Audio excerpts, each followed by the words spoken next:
With my GR Corolla currently broken, with what I am 99% positive to be a blown turbo, I'm not going to let that salty my day, or my week, or my times. I will not go this summer without having another fun car like I did last summer, damn it. Don't get me wrong, the Tacoma is a blast, but it's not a fun car. We have a lot of small stuff still that's just lingering over me that we're just gonna tackle. If we can get through a lot of the small stuff, that means that we can get a lot farther, because the small stuff takes up so much more time than some of the bigger stuff. You might assume that fitting the intercooler or getting an engine into the car might be the most time consuming stuff, but it's actually the opposite, and that's the quicker stuff, and it's visually the bigger stuff you see, so it looks like it makes the biggest changes, but the smaller stuff is really what eats up most of the time. First thing we're gonna do is actually the reverse lockout, because I do not have one. I have the reverse lockout cable and it's all hooked up underneath the car, but I don't have reverse. I can't access reverse, which is not the best. I'd like to be able to access reverse. Spring seat will be the first thing that goes on, and that'll sit there. Then we need to put this cup on, and that actually screws in. I really should have put this on prior, but I opted not to for some reason.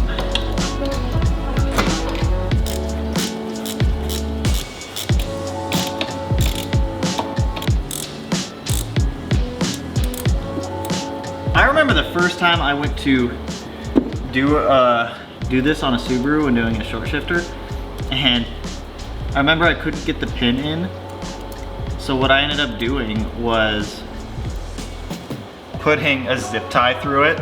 And don't get me wrong, the zip tie worked, but obviously it was not the right thing to do.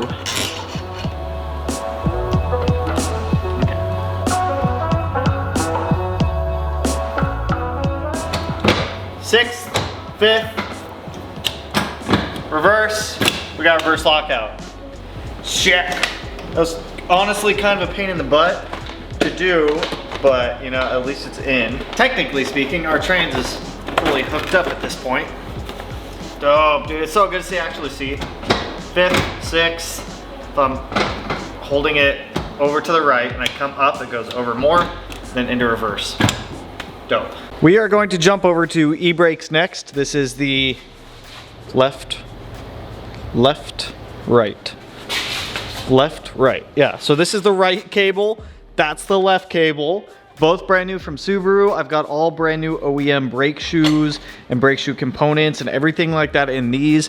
E-brakes kick my butt whenever I go to install these, I'm gonna be honest. It's mainly getting the shoes and everything set up behind the rotor. These are 05 STI e-brake cables. I posted up on a couple of Facebook groups. Everybody told me these would work. I've heard otherwise, but we're gonna trust the masses for the people that have done these e-brakes in these cars before. It's going to be a relatively tight fit to get them up through here and everything like that, so I might end up taking out the mid pipe. I could drop the drive shaft out of the way too if I need to, but we'll see. We're gonna start with getting the cables in, get them ran into the car, and then jump over to the shoes. Give ourselves some, oh! Right in the testicles. Give ourselves some more room here.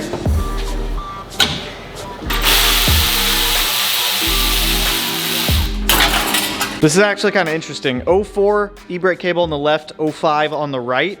Both of these are both lined up in the same spot. If you come up here, the 04s is actually too, like this is the issue I had. The 04s was too long. Would you look at that? The 05 to 07 is actually significantly shorter. So that should fix our e-brake problem entirely. Dude, that's awesome. It's good to see. Brother, it's such a tight fit to get this through there. Okay, if I can get the grommet through. Okay, grommet's through. Okay, same thing on this side. Oh, that's weird, I have more room on this side. Okay, there we go.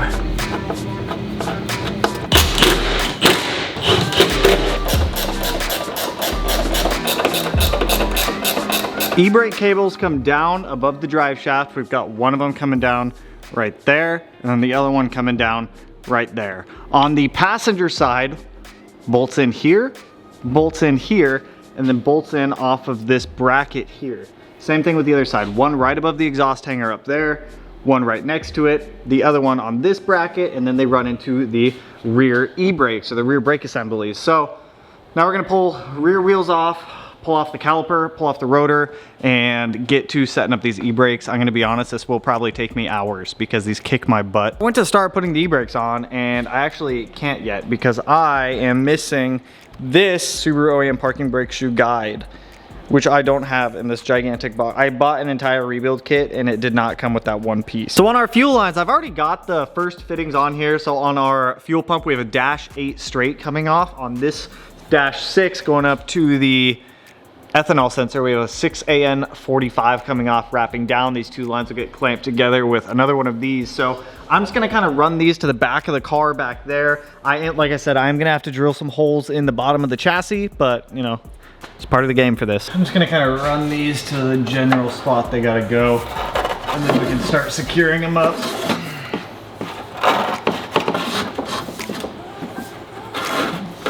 I mean, this will kind of tell me the path that they want to take. Come on.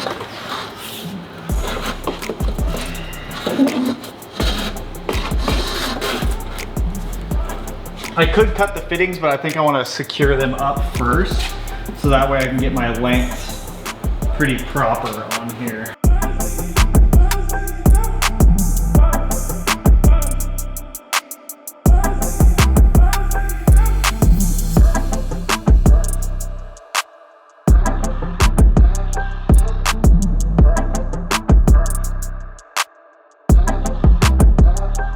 Really like this fuel line routing. So right here I've got the bulkhead connections going through the factory grommet, which is actually kind of nice. I just made the holes bigger to be able to fit the bulkheads through.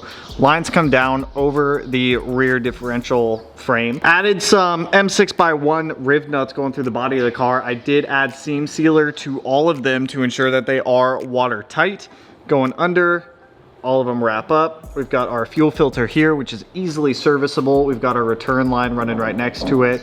Coming up, going over the front cross member. We've got our return going to our ethanol sensor there, and the feed going up into the engine bay.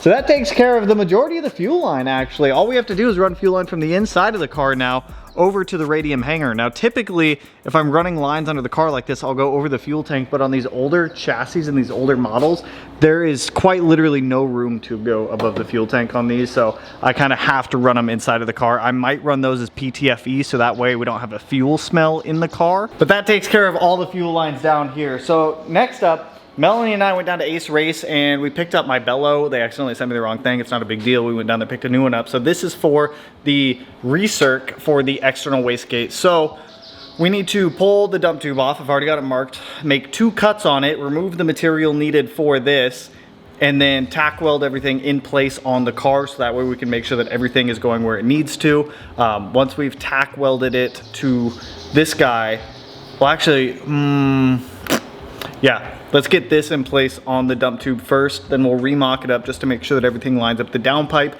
cut a hole in the downpipe, put everything back on the car, weld all this up, and we should be pretty solid on our recirc for our external wastegate. I should go right about, that's gonna be so tight, man. I would like to try to put it back more, but the bend, it's gotta go somewhere straight, which is easier said than done.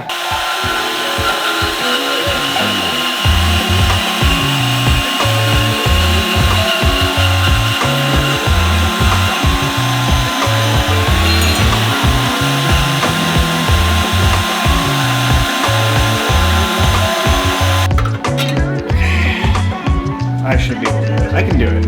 I can do it. It's just a really big gap.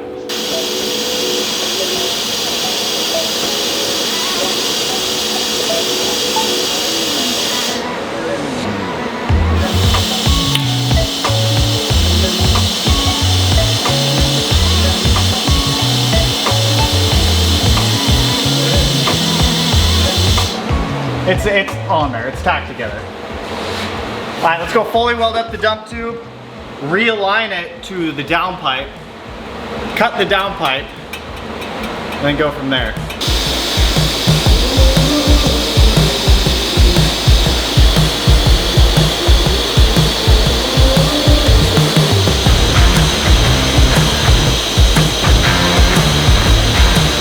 Ooh, that's hot still. Ooh, that's like hot. Don't do it. Don't do it. nice plan. Now I need to Sharpie all that. This whole area. Come on.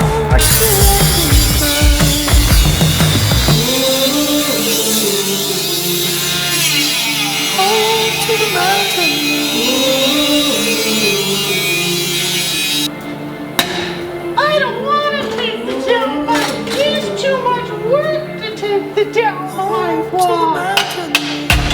Can either go in or go out.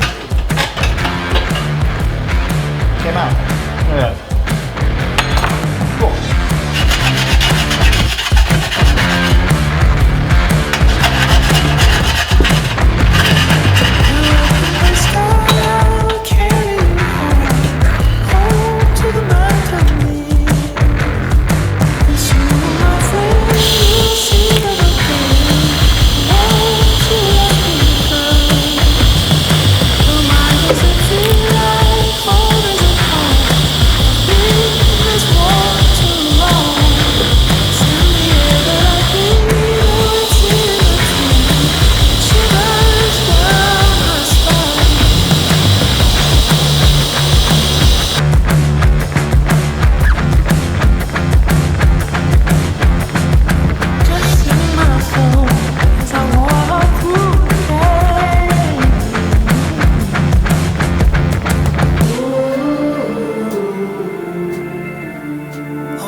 Oh my goodness, you guys, our wastegate is now routed back into our downpipe as a full recirc system. I'm not gonna lie, this is a real pain in the butt to do, only where the bellow and the, like this gooch area up here, I could not get my TIG torch in there. I did end up having to MIG weld the very like gooch portion of it.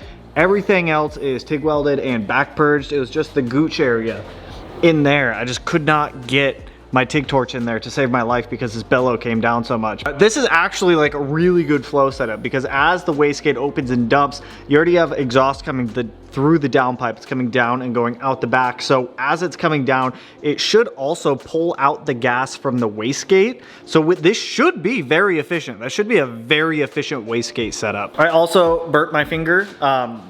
Quick lesson, don't touch the TIG torch.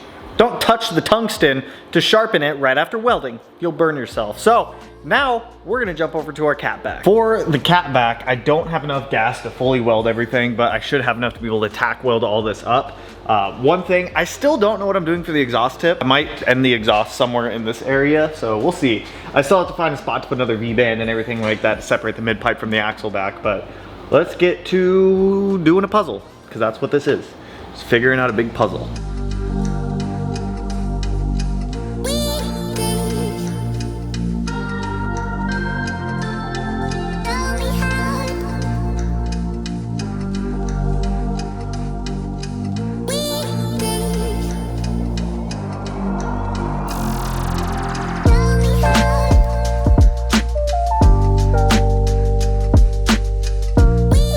We are about as done with the exhaust as I can do right now because I am pretty much out of argon, and I don't know what I want to do with this section. I don't know if I just want to straight pipe this out, if I want to put a muffler in here. I'm kind of leaning towards like a small muffler with a tip. I just don't know what to do for a tip. If anybody has any exhaust tip ideas and muffler suggestions, let me know. Somebody suggested the Vibrant TPV. So this is where I'm going to stop on the exhaust right now, but we've got this hanger tack welded up, going up there to that hanger. This section, I don't love it, but this is as reasonable as I can get this because I don't want the exhaust to hit the axle. I don't want it to hit the subframe. And right now you can move this exhaust as much as you want and it doesn't hit anything under the car going all the way up. So, you know what, I'm gonna have to get over it. And I still have room to be able to buy this brace if I want it for the rear diff. Coming up, we've got our V-band placed right here. Plenty of room still, like I said, doesn't hit anything or like that. Going up to our mid pipe, resonator, flex joint going up, down pipe, wastegate, turbo up there. So I'm pretty happy with this. Keep in mind, this is my first time building an exhaust on my own for my own car. I've had fabricators do it for me in the past, but this is the first time I have solely done this on my own. And I personally think that came out pretty nice. Some people ask me, why don't I just use a GD STI exhaust? And to be honest, I can't. I could, but I'd have to modify it anyways. So I figure why not just build our own? We can tuck it up. We can build it how we want. The whole reason I can't use a GD exhaust is the downpipe. This is custom made, and I don't know where a factory downpipe technically would stop. I think I roughly gauged it correctly. Secondly, I have the 2.5 RS rear subframe in the back of the car still, which puts the exhaust hanger in a different location. So, I mean, I could just redo the exhaust hanger and whatnot and make it work, but you know, it's good practice being able to do this. It's all really cool because I hand built this entire exhaust for this car from the whole turbo back. I hand built it all, which is actually really cool to say. And it looks, dude, it looks great.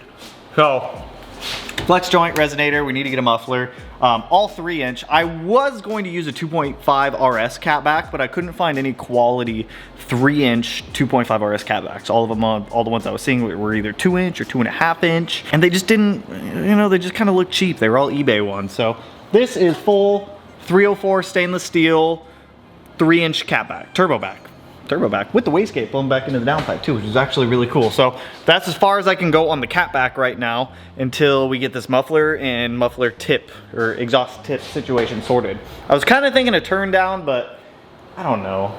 Give me your guys' thoughts. Well, it'd look good up there. We need to get the accessory belt on here. I have the one from IAG that's on here now, but it's too big and that's too loose. So I got a tighter belt. Well, I don't want to say tighter, but I'd say it is going to be tighter. I got one that's about 2 inches shorter, so that way I can get this to be more taut, because I don't love how loose that is. If you have this all the way up on the top setting, I'm sure it'd be fine, but that is uncomfortably close for my intercooler piping. So swap this belt out for this one. This one is a Goodyear belt. It is actually Goodyear 1050420 or 5PK1067. It's 2 inches shorter than the one provided from IAG. Come on. Come on. Wrench, I can come in here and kind of get that guy twisted down and then snake my Allen key in here. And this belt, like I said, is from, I just got it on Amazon. I'll link it down below, but I think it fits better. I think it fits tighter. I've also experienced this where this belt has flew off on the 6-cylinder and took out my IAT sensor. And that was not fun to drive home like that. I'm happy with that. That feels better. So we got, since we decided to keep everything raw and natural, just keep the power steering pump in there permanently.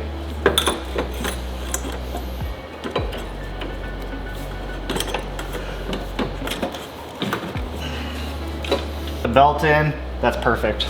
There's physically no way for this pipe to hit the alternator now with the belt on there. So sometimes you just gotta get a little creative with some of this stuff, but you can do it. It's always doable, it's always possible. I have just enough argon left, I think, to tack weld up the last intercooler pipe that we have here. So remember, because we had that corner over here where the dry sump tank and everything is, that I couldn't get the pipe right, so I got this 15-degree bend, which should be honestly perfect. So bumper's gotta come off, front left wheel's gotta come off, intercooler pipe's gonna have to come out. We're gonna get this last piece done with, so that way we can just check off intercooler piping from our list entirely until I get more gas, then we can just weld this thing up permanently.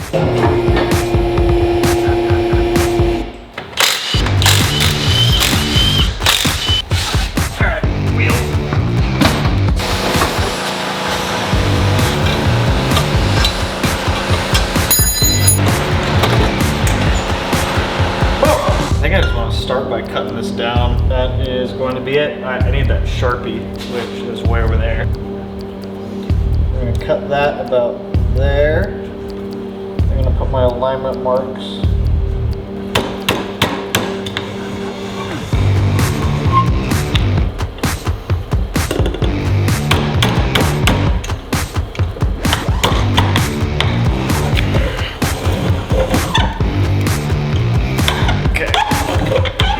Got the beat on there.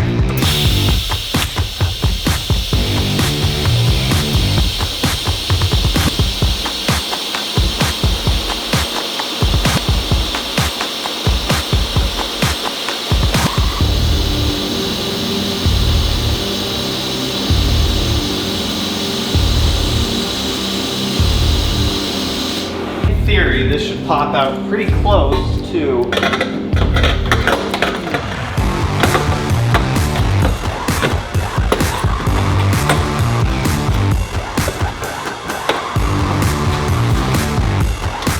that. Worked out literally perfect, you guys. 15-degree bend, wraps up, goes to our coupler here, bead rolled, bead rolled. We have our intercooler piping complete with the exception of just fully welding up that piece we just tack welded on, but I'll get some gas this week. We are pretty much through and done with all of the hard parts of fab. We are actually done with fabrication for pretty much the big stuff. I have one more thing to fabricate up. I'm saying that I'm done with fab. I'm done with fab. The last thing I have to do is weld up a oil feed tube from the dry sump tank to the dry sump. I was gonna use A-on line. I really don't feel comfortable having an A-on line right by the exhaust manifold and everything. So I've got some 3/4 inch stainless steel, which will be which is the equivalent of 12 AN, which will be our feed line. So I've got a whole bunch of different mandrel bends of 3/4 inch. I just ordered the flare tool to be able to make it a hard line and everything like that. So at this point, intercooler piping is done, downpipe is done, exhaust is, I'm gonna say done, it just needs to be welded, but the fabrication portion of it is done. That's where I'm stopping today, you guys. That's all I got for you guys on this one. The RS is wrapping up nicely. I say wrapping up, but we still have a ton of body work to do. I might repaint the car, we'll see. Regardless of the fact, the car is ever so getting closer to being able to run and drive and start and be able to move around and whatnot. With the fabrication stuff coming up and being kind of wrapped up, the rest of this should go fairly quick for the engine stuff. The fab stuff just takes me a while because I'm still learning it. I'm still figuring out what bends to put where, how to route things, the proper way to do this stuff. So we're getting there, but I'm chatting too much. That's all I got for you guys on this one. If you're hyped with the progress on the RS, go ahead and hit that like button, turn it black, blue, green, yellow, purple, silver, cyan, whatever color it turns for you. And if you're not already subscribed to the channel and you want to be, I'll put it in one of these corners. No idea which one quite yet, but with that, I will catch you guys in the next one. So peace out, homies.